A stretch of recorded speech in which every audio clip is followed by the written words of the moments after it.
hack money over here, man. It's money, baby. So, yo, what's the biggest danger when you're hacking? Is it cops or is it just people? Damn, CAPPADONNA, man. What's up? Ain't that good in the hood? Millionaire. I thought that just that was a millionaire. What the f? Well, actually, I'm still in the struggle, son. Yeah, shit. Y'all see the range? I said, what the f the range pulling over for? The often forgotten Darryl Hill, better known as CAPPADONNA, from the infamous Wu Tang Clan, born September 18, 1968. The Wu Tang Clan is arguably hip-hop's most well-known group of all time. Speaking of groups, hip-hop has had some great ones in the past, like Run DMC, Public Enemy, A Tribe Called Quest, NWA, Outkast, and of course the Wu, to name a few, all the way into the 2000s and spots throughout the 2010s. But in today's landscape, the hip-hop group has completely been phased out, especially the heavily manned collection like the Wu Tang Clan, who went on to sell over 11 million records to date. Although they didn't last the test of time, many went on to have successful solo careers, be heralded as pillars to many people's foundation as hip-hop fans, and infamy as godfathers to the correct way to do the quote rap group that blockbuster movies would be made about later on. Wu-Tang also transcended hip-hop, and now you can find pieces of their footprints all over the world through things like books and especially fashion. CAPPADONNA was always a distant, unofficial member of the Wu, and not because of his skills as a rapper, but more because he struggled to figure out the world in those times, mostly how to stay out the hands of the law and other negatives that come along with the streets. He released a gold album in 1998 called The Pillage to suggest he's free and here to take back everything owed to him in rap while incarcerated, willingly or having to use violence. Of course, not literally, but in hip-hop, especially in those times, MCs use certain words and imagery to suggest being the toughest on the mic and against all powers that intend to bound them with rules and lines to color within.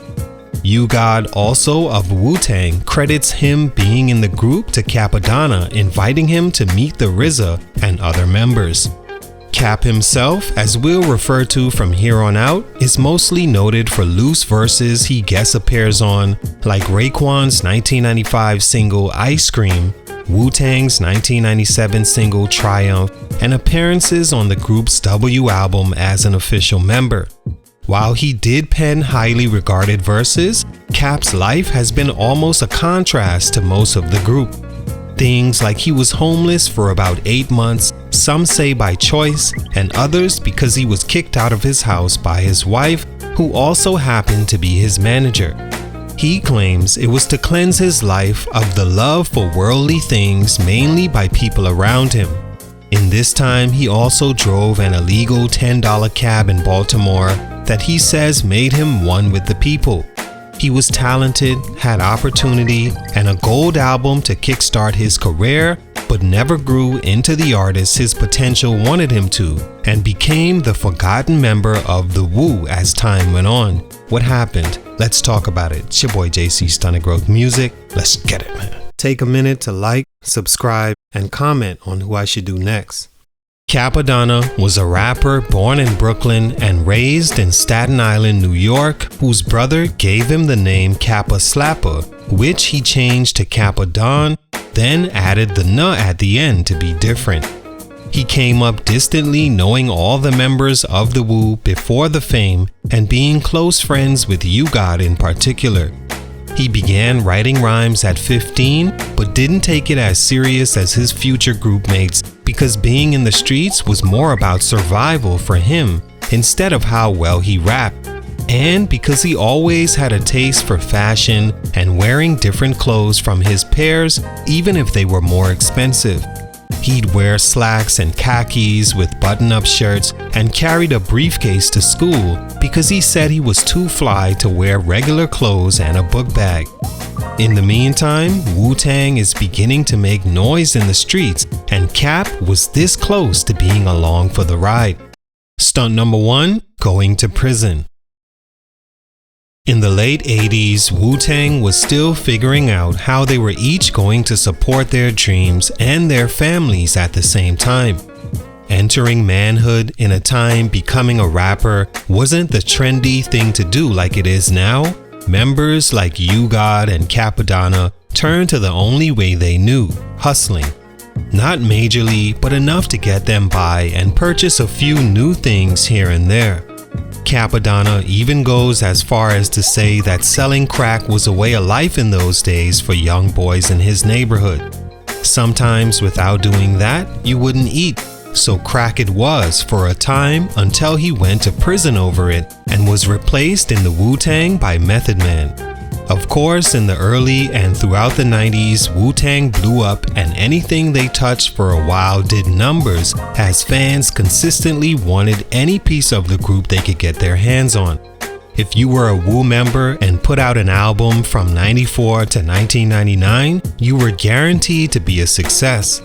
A lot of that prime time CAPPADONNA missed because of being incarcerated for selling crack. He says while in prison, he would see his former members on the TV and many people knew of his affiliation, but inside the walls, Cap decided to stay focused on his survival and not portray himself as a big rapper or affiliated with the most popular group in rap at the time. Method Man went on to become one of the group's standout acts, signing to Def Jam and putting together a really nice solo career. He's considered one of the best members as a rapper and furthered his success into he and Redman's group efforts and on screen. Cap never had the career he should have, and initially it was because a prison sentence that gave his opportunity away. Stunt number 2, suing the RZA. After being released from prison, CAPPADONNA reconnected with Wu Tang and made his debut on Raekwon's Only Built for Cuban Links album in 1995 on the single Ice Cream, and Ghostface's 1996 debut solo album Iron Man. In 1997, Wu Tang released their second album, Wu Tang Forever, which Cap would appear on the single Triumph, marking his first national debut on a Wu Tang song and album. That album to date has went 4 times platinum. This led to him releasing his debut solo album called The Pillage in 1998 that off the back of the Wu also did solid numbers, going gold and solidifying him as no longer featuring CAPPADONNA but an official Wu member. Over the course of his time as a rapper, Cap says he only ever received 1 royalty check, that all his contracts with the RZA were bad ones that didn't fall in his favor eventually. In the lawsuit, he claims that he still owed over $500,000 in back pay for verses loaned to the group and also his solo project under RZA's Razor Sharp Records. But RZA says any money his label received for Cap was given to him, and if it's anyone that owes him money, it would be Sony, the other label he was signed to. Far as his Wu Tang features, RZA says Cap was paid up front for those with a stack of cash as courtesy features that he was allowed to shine on. He and RZA went back and forth in different interviews, with RZA finally letting it be known that Cap's decisions leading to him having financial problems were on him and him only. This all widened the distance between he and RZA, making his sophomore release his last on RZA's label. Stunt number 3, the music.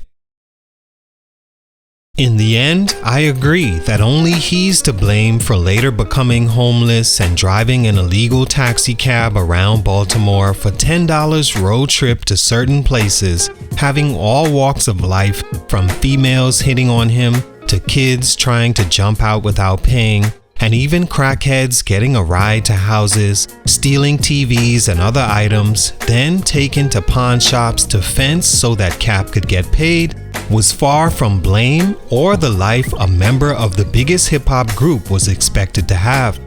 But in the end, blame doesn't matter more than the music not being something that could make anyone a lot of money on its own. Yes, he was good for a cool verse and feature here and there, but he, as a solo artist, didn't have the groundbreaking music that led to solo success. Even though his debut album went gold, it didn't receive positive reviews. Instead, the reviews suggested that whatever Wu Tang released at the time was going to do at least gold. Similar to Tony Yayo of G-Unit going platinum at the peak of 50 Cent and his group. Cappadonna to me was always a decent MC, made for a group where he could lean on others and not as a solo artist. He's put out 15 albums since 1998 and none really stuck as more than quantity over quality. All in all, Cappadonna, the name, is in the history books of hip-hop, much because of his affiliation with Wu Tang Clan. Yes, in an interview he was named officially a member in 2014 by the RZA, but it still doesn't feel as so with the inconsistencies in which he's had during their run. He had all the opportunity, but for these reasons, his growth was stunted. Salute, much respect. It's your boy JC Stunted Growth Music, and I'm out.